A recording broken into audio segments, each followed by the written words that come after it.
You ever been woken up by a bulldozer? Not an alarm clock, not a rooster, a bulldozer. I have. And let me tell you, nothing says good morning quite like 3 tons of steel scraping your gravel driveway while some woman in heels and a clipboard acts like she's Moses, parting the Red Sea.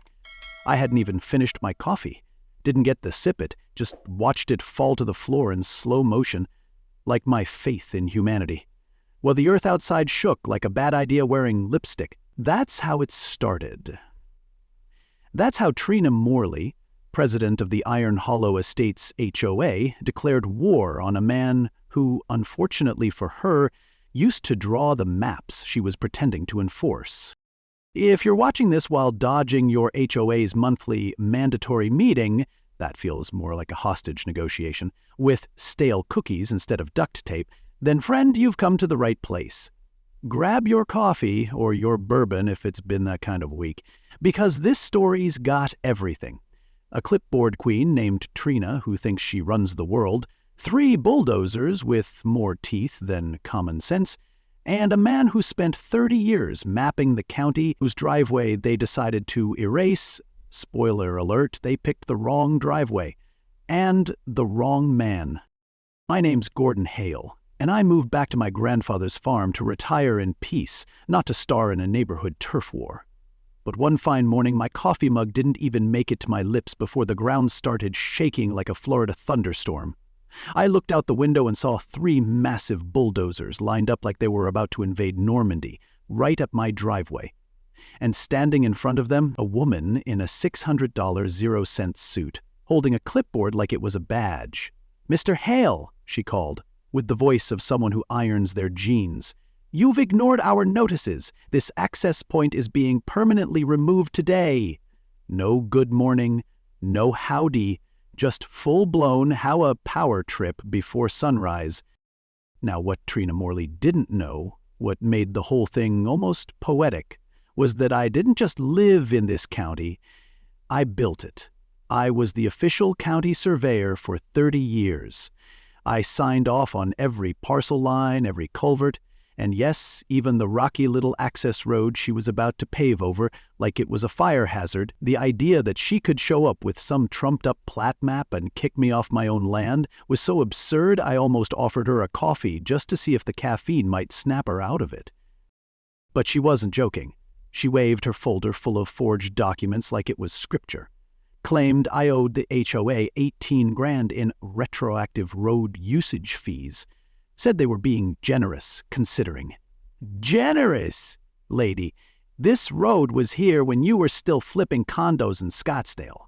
I'd have laughed if it wasn't for the engine growls behind her, and the quiet man in a hard hat who looked like he didn't want to be part of whatever mess he'd been hired into. That's when it hit me. This wasn't just a mistake. This was a message. They thought I was old, alone, and tired. They thought wrong. So I took a breath, stepped back, and smiled. Not the kind of smile you give when you're happy, the kind you wear when you're remembering where all the bones are buried. Because this farm wasn't just my home, it was my history. And if Trina wanted a fight over land, she'd get one. Just not the one she thought she signed up for. Because the truth? I don't lose battles when I drew the damn battlefield.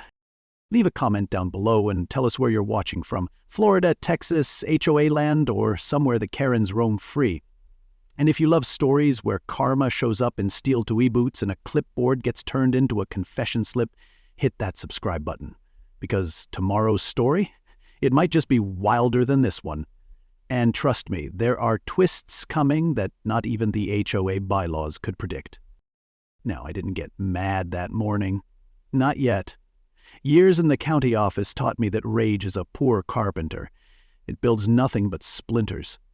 But standing on that porch, looking at the tire tracks clawed into my gravel, something clicked. Not snapped, clicked. Like the sound a lock makes right before it opens a door you'd rather not walk through. That wasn't just bulldozers. That was intention. Trina Morley didn't just want my driveway gone. She wanted to prove she could erase anything that didn't bow to her clipboard. And she brought heavy machinery to a zoning dispute like it was Normandy and she was General Patton with pearls. 6 months earlier, I came home to heal. My wife Claire passed after a brutal fight with cancer, and grief has this way of making the loudest cities feel like libraries. So I traded silicon bustle for the silent breath of my grandfather's farm. It wasn't glamorous, but after years of watching city folks weaponize their stress, there was peace in hearing barnwood groan when the wind shifted. I poured my sorrow into fixing broken beams, releveling the kitchen floor, and planting a little garden that wouldn't judge me if I cried while watering it.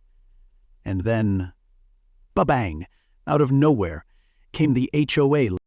First, it was the non-compliant fence, same one that kept coyotes out since 1982. Then it was my mailbox being 2.5 inches taller than approved guidelines. And the piece de résistance?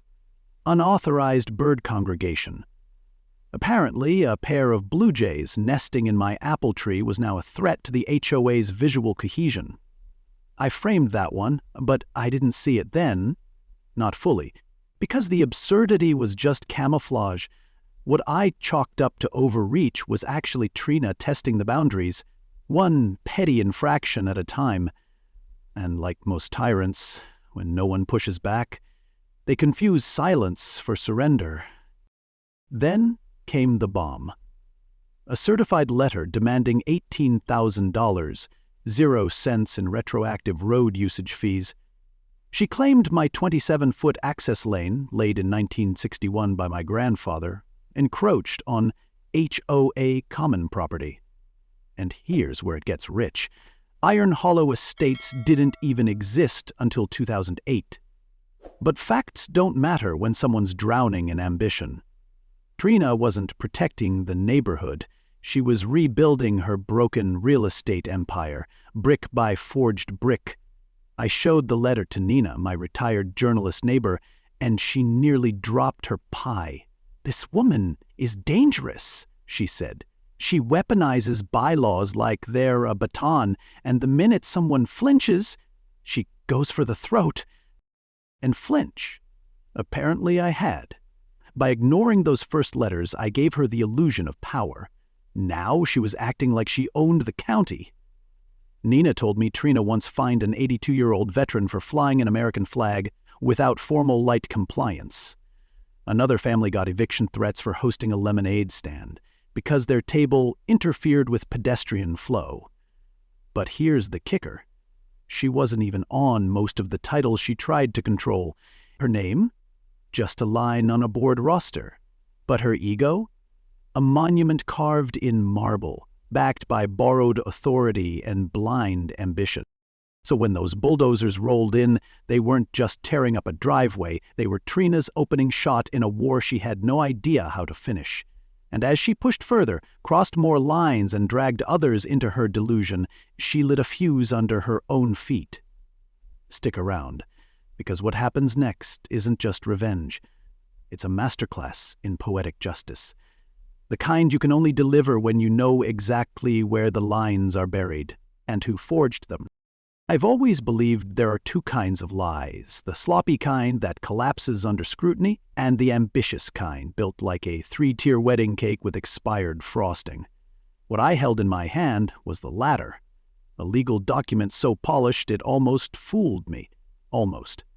The signature at the bottom, supposed to be mine. The stamp looked county approved, but the curve of the Y in Renner? Wrong. And if there's one thing I know better than my own land, it's how I sign my name after 30 years of swearing it into official records. You don't fake the flick of a pen trained by bureaucracy. The more I looked, the worse it got. The survey amendment claimed I had personally approved a boundary shift just enough to put 27 feet of my driveway under HOA jurisdiction. Subtle, elegant, and absolutely fictional. It was like watching someone counterfeit a $3.00 bill and trying to spend it at the courthouse. I started checking the file against older records. Stamps didn't match the year. Format codes hadn't been used since 2007. And get this, someone had used a digital font for the notary's signature. A font. as if Adobe was a licensed witness. Trina didn't just forge documents. She plagiarized my professional history with the confidence of a high schooler copying Wikipedia. I called Bruce Fletcher, my old friend at the county clerk's office, and explained what I'd found. He was silent for a moment, then said, "Meet me in records, bring coffee, and every shred of that HOA nonsense." That afternoon, we pulled out microfilm like it was 1992 and started digging. Within an hour, we'd uncovered 3 separate discrepancies between the original plats and the one Trina submitted to justify her $25,000 0-cents shakedown. This wasn't clerical error. This was surgical manipulation. And suddenly, it wasn't about my driveway anymore. It was about a pattern, about how many others she'd done this to and gotten away with. While Bruce and I played forensic cartographers, Nina was busy too. She'd started calling former Oakvale residents just to ask a few questions. The stories poured in like broken shingles during a windstorm. There was Edna, fined into foreclosure over a wind chime, Victor, who lost half his lot because a fence looked aggressive, even a retired teacher who got slapped with daily penalties for a lawn chair under an unauthorized shade tree, and called Trina the taxidermist of joy. I laughed when I heard that, but it stuck with me. She didn't kill people's peace outright. She preserved its corpse and nailed it to a rulebook. So there I was, with documents that smelled like fraud, victims who'd been steamrolled, and a clipboard queen who'd finally gone too far. The question wasn't whether I could prove she forged my signature. It was whether I had enough to expose the whole circus she'd been running behind the HOA logo. I leaned back in Bruce's chair, looking at the pile of fake surveys and retroactive fees. "You ever seen a bulldozer try to bury a lie?" I asked. He grinned. "No, but I'm guessing it kicks up a hell of a dust cloud." He was right. And that dust cloud? It was headed straight for Trina. Don't go anywhere. Because the next part? That's when the dirt really starts flying. Now, let me tell you something about irony. It's a quiet little vulture that waits until you've filed every form and finished every sentence before it lands on your shoulder and whispers, "You forgot one detail." In my case, the detail was this. Not only was my driveway never on HOA land, but according to the original 1963 property lines, guess who built part of their clubhouse on my family's soil? Yup, Oakvale Estates. Their beloved community center, the same place where Trina held her HOA tribunal hearings, technically sitting on Rainier Trust land. If karma had a blueprint, this was it. When Bruce and I overlaid the satellite imagery with historical plats, we realized something big. Because of a lazy surveyor 15 years ago, and trust me, I know lazy survey work when I see it, Oakvale's eastern edge bled about 40 feet into our side. That included parts of 5 homes, the tennis court, and Trina's own granite countertopped castle. The woman who tried to fine me for mailbox height, her porch swing was trespassing. It was like finding out the cop giving you a ticket for jaywalking is driving your stolen car. I didn't jump for joy. Not yet. Because power, even when misplaced, is sticky. It clings to people like perfume they forgot they were wearing. Trina still had the HOA board, still had the bulldozers, still had residents too scared or too tired to question what she was doing. But now I had leverage. Real leverage. The kind of leverage that doesn't shout. It just quietly lays out deeds, dates, and government stamps. It's hard to argue with a boundary marker that predates your homeowners association by half a century. What struck me wasn't just the legal violation. It was the arrogance behind it. Trina had paraded around like she owned the zip code, but never once did she check whether the soil under her feet was even hers to stand on. She wasn't protecting community property. She was staging a performance. HOA Broadway, starring herself as the law, the judge, and the theme music. But in her script, she forgot the part where the land fights back. I didn't plan revenge. I planned a reckoning. Because this wasn't just about me anymore. This was about every resident she'd bullied into silence. Every lawn she micromanaged, every inch of property she overstepped without consequence. And now, thanks to her overreach, I had a legal doorway she couldn't close. You want to know what happened when I walked through it? Buckle up, because Part 5 isn't just confrontation, it's public exposure. And the queen of the clipboards, she's about to get subpoenaed by her own power trip. When a tyrant feels power slipping, they do one of two things: step back and reassess, or double down and build a guillotine out of printer paper. Guess which route Trina took? That's right, she tried to escalate. After I delivered a formal cease and desist letter signed by my attorney, notarized and stamped with every legal seal short of the Pope's blessing, she responded by scheduling an emergency HOA meeting to propose, get this, a new bylaw allowing retroactive fines for unneighborly obstruction. Her words, not mine. What does that even mean? I asked Bruce. He said, it means she's throwing spaghetti at a courtroom wall, praying something sticks. The meeting was supposed to be private, but word got out. Lucy Powell, who by this point had quietly started documenting the entire HOS saga like she was prepping for a Netflix docuseries, shared the news with half the neighborhood. And folks showed up. Not just to watch, but to witness. I walked in with the original plat maps under one arm, a folder full of forged surveys under the other, and the confidence of a man who'd triple-checked his math and knew his land better than his own birthday. Trina? She showed up late, in heels that screamed litigation and a blouse that probably had its own cease and desist clause. The atmosphere was tense, like someone had dropped a courtroom into a yoga class.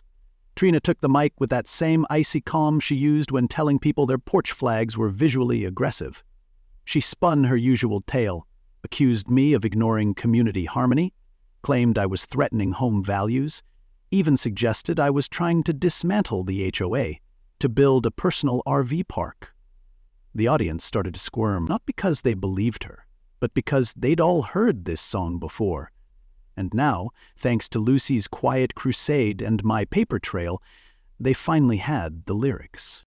I waited for her to finish, then stood up and calmly began laying out the real story. Documents, timestamps, original surveys, forged amendments, my notarized signature that was never mine.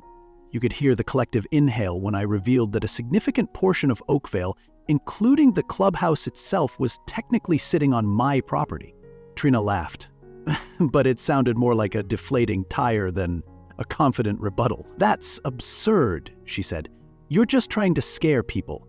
And that's when Barbara Young, one of her own board members, stood up and said, actually, I'd like to hear more. What happened next was the slowest collapse of an empire I've ever seen, and the most satisfying. Board members started asking questions. Neighbors whispered. One man left and came back with his deed. And Trina?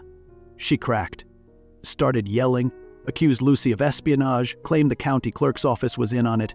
She even shouted at a child in the front row for filming illegally on his phone. That's when I realized this wasn't a leader losing control. This was a tyrant trying to rewrite reality before the ink dried on the facts. But the facts? Oh, they were marching in like a parade. And in Part 6, they're about to file charges. Don't blink. By the time Sheriff Langley stepped out of his cruiser that morning, the HOA clubhouse had already transformed from a meeting space into a scene from a failed political coup. Trina was pacing the front steps like a general whose troops had defected mid-speech. Clipboard still in hand, because of course she hadn't let go. She barked at residents who dared ask questions, waved off a process server like she was swatting gnats, and told a retiree in a fishing vest that his attitude was a zoning violation. I wish I were exaggerating, but some people don't just drink the power Kool-Aid, they blend it into their skincare routine. Langley didn't raise his voice. He didn't have to, he simply said, Mr. Morley, we have evidence of forged records, illegal property claims, and obstruction. You'll need to come with me.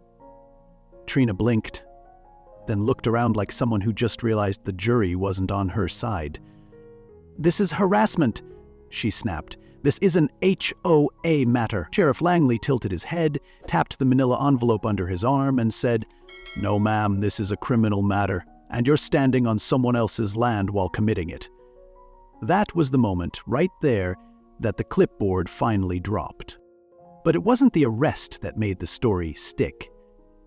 It was what happened after, because once the spell broke, once Trina's iron grip turned to rust, something strange happened in Oakvale.